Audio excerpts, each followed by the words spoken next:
بھی یہ فیصلہ کریں بڑا سوچ سمجھ کے کریں، ماں باپ کے لیے بھی اور ان بیٹے بیٹیوں کے لیے بھی ہم اس بات کو جو ہے ان کے سامنے رکھتے ہیں کہ جب بھی یہ فیصلہ کریں بڑا سوچ سمجھ کے اس فیصلے کو کریں۔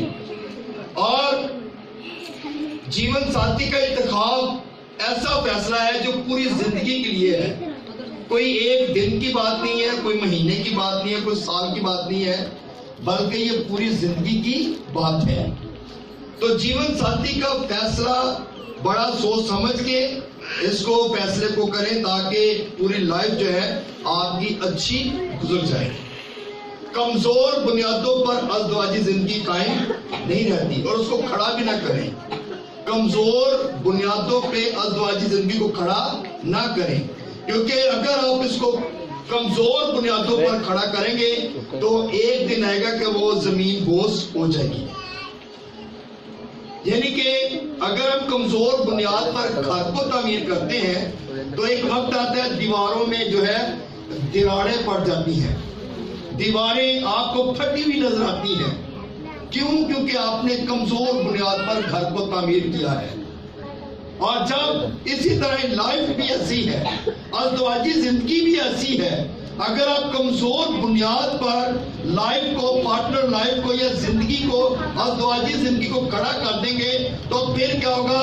آپ کی زندگی میں مصیبت، پریشانی کا سامنا کرنا پڑے گا، اور پھر کبھی کوئی فیصلہ کرنے والا آ جائے گا، کبھی کوئی آ جائے گا، اور گھر کے لوگ پھر کبھی کسی کو بلائیں گے، آپ کبھی کسی کو بلائیں گے، کیونکہ آپ نے لائف پارٹنر جو ہے وہ اچھا نہیں چوز کیا۔ بے شک جو لائف پارٹنر وہ خدا کی مرضی کے مطابق ہوتے ہیں، لیکن جب آپ کو دعا کے ساتھ خدا کے حضور آئیں گے، جب دعا کے ساتھ خدا سے لائف پارٹنر مانگیں گے تو پھر آپ کے لیے اچھا لائف پارٹنر جو ہے وہ مل جائے گا۔ بچوں کو چپ رہنا۔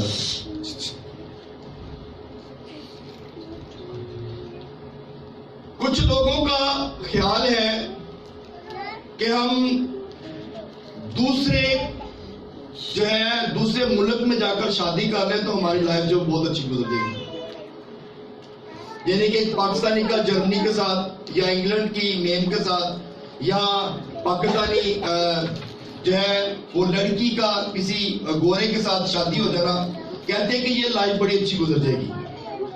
لیکن ابھی چند دن پہلے شاید آپ نے کچھ سنا ہوگا کہ چائنیز اس پاکستان میں آ کے عورتوں لڑکیوں سے جو ہے وہ شادی کر رہے ہیں، اور آپ نے شاید اس کے بارے میں یہ نہیں سنا کہ ان کی جو ایمان ہے وہ بہت جو ہے وہ بت پرستی کی ایمان ہے، وہ خدا کی طرف نہیں ہے، وہ خدا کو نہیں جانتے، مگر انہوں نے ایک ڈھونگ ایسا رچایا ہوا ہے، وہ کہتے ہیں جی ہم تو بڑے خدا پرست ہیں، ہم تو ایسے ہیں، آپ کو یہ والی لائف مل جائے گی، آپ کو گرین کارڈ مل جائے گا، یعنی کہ ایسے جھانسے دیتے ہیں، اور وہاں پر جا کر جب وہ لڑکی کو لے کے جاتے ہیں تو پھر ان کی زندگی دیکھیں کہ ان کو پھر اس ملک میں آنے کی اجازت بھی نہیں ہے۔ اس لیے آپ یہ مت سوچیں کہ ہم پاکستان سے باہر جا کے دوسرے ملک میں شادی کر لیں گے تو ہماری لائف بڑی اچھی ہو جائے گی، ہمیں گرین کارڈ مل جائے گا۔ اگر خدا کی مرضی ہے تو آپ کو گرین کارڈ ویسے ہی مل جائے گا، آمین، اگر خدا کی مرضی ہو۔ ضروری نہیں کہ آپ شادی کریں گے تو پھر ہی گرین کارڈ ملے گا۔ یہ وہ لوگ سوچتے ہیں جو محنت کرنا نہیں چاہتے، یہ وہ لوگ سوچتے ہیں جو چاہتے ہیں کہ ہمیں پکی پکائی کھیر جو ہے وہ مل جائے، یا دیگ مل جائے، یا پکی پکایا سارا کچھ مل جائے۔ اگر آپ محنت کرنے والے لوگ ہیں تو پھر آپ کو ان چیزوں کے پیچھے بھاگنے کی ضرورت نہیں ہے۔ کلام مقدس میں لکھا ہے کہ خدا محنتی کے ہاتھ کو برکت دیتا ہے، خدا محنتی کے ہاتھ کو کیا کرتا ہے؟ برکت دیتا ہے، اور خدا جو ہے اس بات کو جانتا ہے کہ میرے لوگوں کو کن کن چیزوں کی ضرورت ہے۔ میرے عزیزو، اگر ہم شادی کسی کی کرتے ہیں، کسی بیٹے کی یا بیٹی کی، تو اس میں ذات پات کا بھی بڑا خیال رکھنا پڑتا ہے، اور کسی پاکستانی یا پنجابی کی کسی بلوچی کے ساتھ شادی کر دیں گے تو کیسا وہ میل ملاپ ہوگا، ایسا ہو سکتا ہے۔ اور کسی پروٹیسٹنٹ کا کسی یہوہ وٹنس والے کے ساتھ یا اونلی جیسس والے کے ساتھ شادی کر دیں تو کیا ان کا آپس میں میل جول ہو جائے گا؟ ان کی مذہبی تکرار ہی ہمیشہ ہر وقت چلتی رہے گی. تو اس لیے اس کو بھی ذرا تھوڑا سا سامنے رکھیں, اس کا بھی خیال رکھیں کہ آپ نے کیتھولک کے ساتھ کیتھولک کی شادی کریں, کوشش کریں, اور اگر پروٹیسٹنٹ ہے تو پروٹیسٹنٹ کے ساتھ شادی کریں, اور اگر کوئی یہوہ وٹنس والے ہیں تو اپنے ہی اس میں شادی کریں, کیونکہ آپ کے مذہبی اختلاف بھی نہ ہو. اگر آپ اس طرح الگ الگ میل ملاپ کرتے ہیں تو آپ پھر بھی اس میں مصیبت میں پھنس جاتے ہیں. ان چیزوں کا خیال رکھیں کیونکہ یہ چیزیں بہت ضروری ہیں. اگر آپ ان چیزوں کا نہیں کرتے تو لائف خراب ہو جاتی ہے, اور ہو سکتا ہے کہ کئی دفعہ ہوتا ہے کہ لڑکی زیادہ پڑھی لکھی ہوتی ہے اور لڑکا کم پڑھا لکھا ہوتا ہے, اس میں بھی پرابلم آتی ہے. کوشش کریں کہ ایجوکیشن کو بھی کمپیریزن میں لائیں, اور جب ایجوکیشن کمپیریزن میں ہوگی تو پھر بھی آپ برکت پائیں گے, پھر بھی گھروں میں لڑائی جھگڑے نہیں ہوں گے, پریشانیوں کا سامنا نہیں کرنا پڑے گا. سو میرے عزیزو, کسی یہودی کا کسی سکھ کے ساتھ شادی تو ہو نہیں سکتی, اگر ہو جائے گی تو وہ کتنی پرابلم سامنے آئے گی. اس لیے ان چیزوں کو ضرور جو ہے وہ سامنے رکھیں. کلام کا سنانے کا مقصد یہ ہے کہ ازدواجی زندگی ایک عمارت ہے, ایک گھر ہے, ایک بلڈنگ ہے, اور یہ بلڈنگ وہ بلڈنگ ہے جو ٹوٹ نہیں سکتی, جو ختم نہیں ہو سکتی, بلکہ جب تک ہماری زندگی ہے ہم نے وہ لائف پوری کی پوری گزارنی ہے. یہ بلڈنگ ہے نا, چرچ بلڈنگ ہے, اس کو توڑ کے ہم نیا بنا سکتے ہیں, اس بلڈنگ کو ختم کر کے ایک اور اچھی بلڈنگ بنا سکتے ہیں, مگر ہم اس بلڈنگ کو جو ہے اس طرح جو پارٹنر لائف ہے نا اس کو ختم نہیں کر سکتے, وہ نئی بلڈنگ نہیں بن سکتی. مگر ہاں اس میں ہم ایک چیز کر سکتے ہیں کہ اپنی لائف کو بہتر سے بہتر بنا سکتے ہیں جب دونوں میاں بیوی مل کر دعا کرنے شروع کر دیں گے. تو ایسا میرا خیال ہے کہ بہت کم ہے, پاکستان میں تو میں نے بہت کم دیکھا ہے, مگر باہر کے ملکوں میں جو گورے ہیں, جو ازدواجی زندگی کو سمجھتے ہیں, وہ لوگ بیٹھتے ہیں اور دعا کرتے ہیں, دونوں میاں بیوی مل کر دعا کرتے ہیں, اور جب دونوں دعا کرتے ہیں تو پھر برکت پاتے ہیں. تو ہمارے میرا خیال ہے کہ ہمارے پاکستان میں تو بہت شاید ہی کوئی 10% یا 8%, یہ شاید اس سے بھی کم لوگ ہوں گے جو میاں بیوی مل کے دعا کرتے ہیں. میاں بیوی شاید میرا خیال ہے کہ کبھی وہ دعا نہیں کرتے, کوئی ایک ٹائم بھی نہیں رکھتے. دن میں 24 گھنٹے ہیں, اور 24 گھنٹوں میں ایک ٹائم بھی ان کے پاس ایسا نہیں ہوتا کہ وہ مل کے اپنے لیے دعا کر سکیں, دونوں مل کے بیٹھ کے دعا کر سکیں. لڑائی جھگڑے کے لیے ٹائم مل جاتا ہے لیکن دعا کے لیے ٹائم نہیں ملتا, ہے کہ نہیں؟ میاں بیوی کے اندر لڑائی جھگڑے کے لیے ٹائم مل جاتا ہے, مگر دعا کے لیے ٹائم ان کے پاس نہیں ہوتا. تو پلیز ان لوگوں کے لیے میری ریکویسٹ ہے, ان لوگوں کے لیے میری درخواست ہے کہ آپ اپنی لائف کے لیے, اگر آپ کے گھر میں کوئی پرابلم ہے تو آپ دونوں بیٹھ کے دعا کریں, اور آپ کی لائف جو ہے وہ بڑی اچھی ہو جائے گی. میرے عزیزو, اسی لیے پول اس بات کو لکھتا ہے کہ بے ایمانوں کے ساتھ نہ ہمار جمعے میں نہ جتو, اور اگر نہ ہمار جمعے میں جت جائیں گے تو پھر ایک اوپر ہوگا اور ایک نیچے ہوگا, اور کبھی یہ اوپر کبھی وہ نیچے. اس طرح لائف کبھی بھی جو ہے وہ فیز جو نہیں چلتی, بلکہ لائف سموتھ چلتی ہے. اور اس فیز کو ختم کرنے کے لیے ہمیں دعا کے ساتھ خدا کے حضور میں آنے کی ضرورت ہے. تو میرے عزیزو, کلام مقدس میں جن باتوں سے, جن شادیوں سے خدا نے منع کیا ہے, آئیے ان کی طرف دیکھتے ہیں. اگر آپ کے پاس کلام مقدس ہے, میں حوالے آپ کو بتا دیتا ہوں, آپ نوٹ کر لیجیے گا. خروج کی کتاب اس کا 34واں باب اور اس کی 15ویں اور 16ویں آیت آپ نوٹ کر لیں. استثنا 7 اور پہلی آیت سے لے کے 6 تک, یشوع 23 اور اس کی 12ویں اور 13ویں آیت, دوسرا کرنتھیوں 6 باب اور اس کی 14ویں آیت سے لے کے 18ویں آیت تک آپ جو ہے اس کو دیکھ سکتے ہیں. عہد عتیق میں, پرانے عہد نامہ میں خدا نے بنی اسرائیل کو حکم دیا کہ تو ان سے بیاہ بھی نہ کرنا, نہ ان کے بیٹوں کو اپنی بیٹیاں دینا, اور نہ اپنے بیٹوں کے لیے ان کی بیٹیاں لینا. استشنا کی کتاب اس کا 7 باب اور اس کی 4 ہے. جی پڑھیے گا ذرا, یہ ذرا پڑھ لیتے ہیں حوالہ. جی پڑھیے گا استشنا 7 اس کی 4 ہے.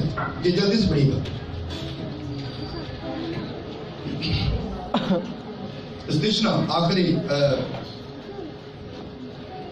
تورات کی کتاب, اس کی آخری جو کتاب ہے 5ویں کتاب, استشنا 7:4.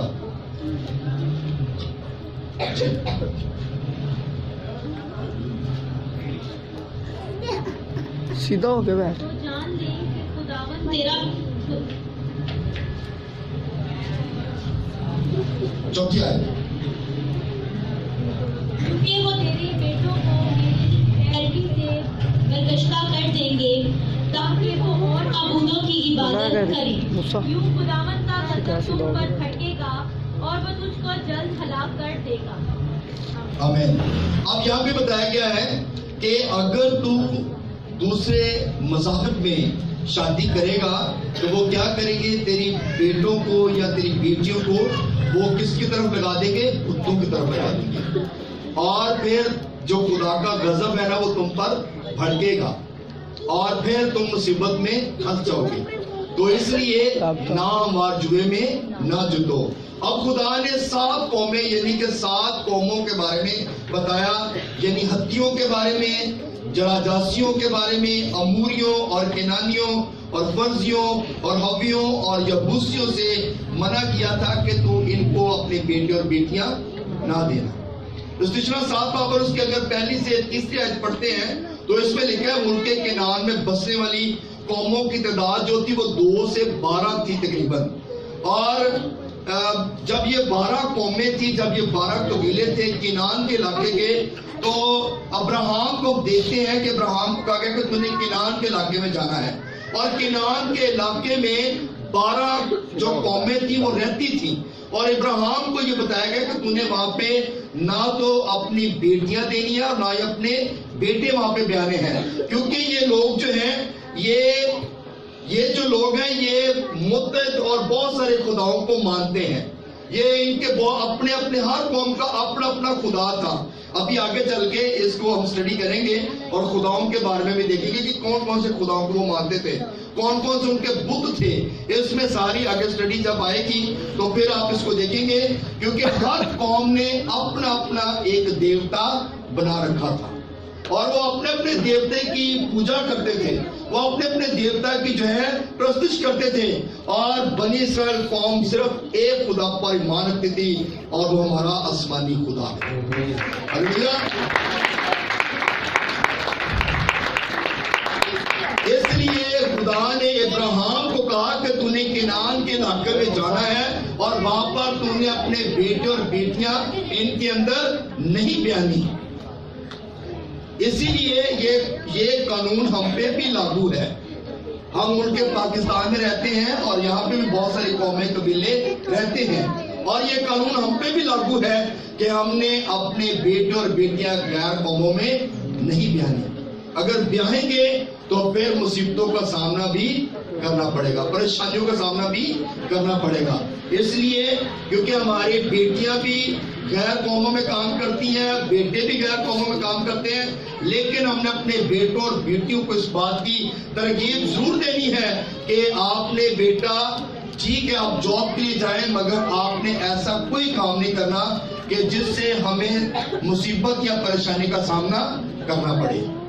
بات کی سمجھ آ رہی کہ نہیں آ رہی؟ آ رہی ہے. تھوڑی سی ٹینشن مجھے لگتا ہے کم ہو گئی ہے. تو آپ لوگ اس بات پہ ضرور کریں کہ اپنے لوگوں کو جو ہے اس بات پہ غور کریں کہ آپ نے جب بھی اپنے بچوں کو کہیں بھی جاب کے لیے بھیجنا ہے تو ان کو یہ ترغیب ضرور دیں کہ بیٹا آپ اچھے طریقے سے جاب کریں مگر ایسے کام نہ کریں. تو جب آپ ایسا کریں گے تو پھر مشکل کا سامنا بھی کرنا پڑے گا. سو اپنی قوم کو جو ہے اچھی تعلیم دیں اور اپنے بیٹوں اور بیٹیوں کو اچھی تعلیم کی طرف لے کے آئیں, خدا کے کلام کی طرف لے کے آئے تاکہ خدا کا کلام ان سب کی نگہبانی اور حفاظت کرے. سو خدا اس کلام کی ضرورت سے ہم سب کو بڑی برکت دے. آمین.